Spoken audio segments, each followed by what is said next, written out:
Bigfoot sightings are not actually Bigfoot. They're feral people, according to one woman named Sandra who emailed me for Spooky Scary Storytime, and she said this is also her theory on why so many people go missing in U.S. national parks, vanishing without a trace. She grew up in Wyoming, and when she was 21, her aunt gets her a job as a bartender at this dive bar in a small town. The place opened in the early 90s, but this is 2001 when Sandra starts working there, and her aunt had started as a bartender and knew all the regulars who would come in. It was the kind of place with an old jukebox, old pool table, but not a lot of action. Mostly the same guys who came in every day and drank the same thing. So she starts working there with her aunt, and she's getting to know all the regulars, and it's about what you'd expect of a dive bar. There's some people that are super obnoxious, some people that want to talk your head off, and other people that are just kind of quiet, come in every day, have the same thing. And one of these guys is really quiet. His name is Hank. You guys know I love that name. If you know, you know. But anyway, she describes Hank as basically like a retired cowboy. He had sun-leathered skin. He wore the same flannel every single day, regardless of the weather, and he didn't say much. He came in, he would drink one beer. He would sit there about 2 hours, didn't really talk to anybody, but some of the other guys that drank there knew him. Everybody there called him the tracker behind his back. Sandra's aunt said that he had been coming in since she started working there. Like the day the bar opened, this guy was coming in to have drinks. She said he's nice enough, always tips $2 on his beer. Nobody really knows anything about him, but they called him the tracker because some of the guys knew he used to work for the government, something in wildlife, although they didn't know exactly what. And he's kind of just this quiet background figure at the bar for 2 years until this one night she's closing the bar down and all that's in the bar is her,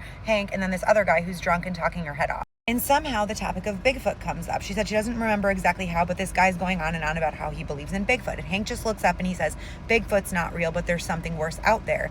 Caught her off guard because he wasn't the type to pipe into other conversations. She had rarely heard him talk. So immediately she looks at him and he's not smiling. He doesn't look like he's kidding. And she's like, what do you mean? She said this is the only story he ever told her in the 7 years she worked there. He said years ago he was tracking a cougar deep in the Medicine Bow National Forest. It was just him, his dog, and his pew-pew. And don't yell at me for using stupid words. You guys know I have to do that. He said around dusk he noticed something was off because the whole forest suddenly went silent. There were no bird or insect sounds, and he thought that there was a predator in his area. He thought he was getting close to the cougar, but then he finds a deer. What he described to her was pretty graphic, so I'm going to glaze over it, but I will say that he said that he determined that it was not destroyed by a cougar, or any other wildlife for that matter. Parts of its hide had been peeled in a very rudimentary way, suggesting that someone had tried to skin it but didn't know exactly how. He got a bad feeling. He decided to head back to his truck, but his dog would not budge. His dog was staring off in the woods, and that's when he heard the whispering. He said they were voices, but they didn't sound right. They were almost mocking, and he could only make out one word, which sounded like a very robotic help. He felt very unsettled despite being a man of the wilderness for years and years. He leaves. The next day, he calls one of his old military buddies, and they go back to the same spot where he was tracking the cougar, and they find a bunch of rudimentary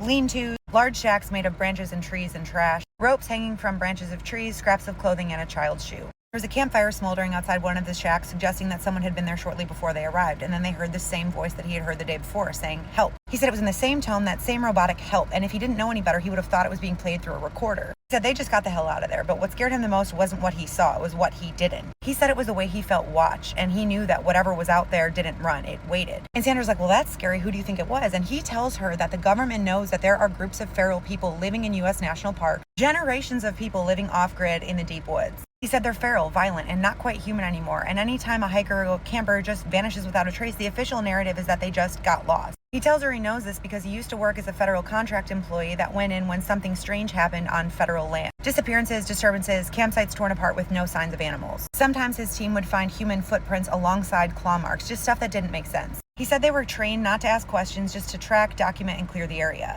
He said they were instructed to report the location but never engage, and once they even found a cave system rigged with traps.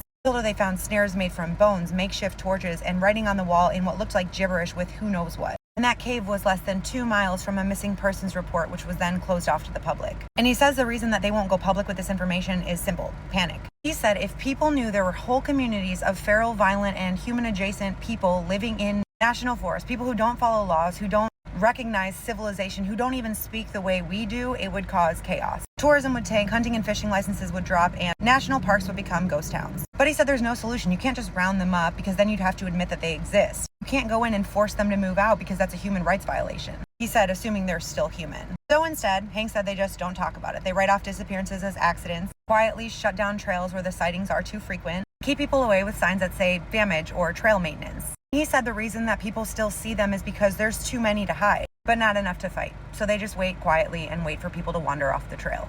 After he tells her that story, he just sits back and finishes beer. He tips her $2 and leaves. She said he never seemed to care to talk about it more, but she never forgot it either. So what do you think? Crazy guy in a bar, or did he know something that most of us don't? If you have a spooky scary story time, I would love to read it. I try to upload at least one video a day.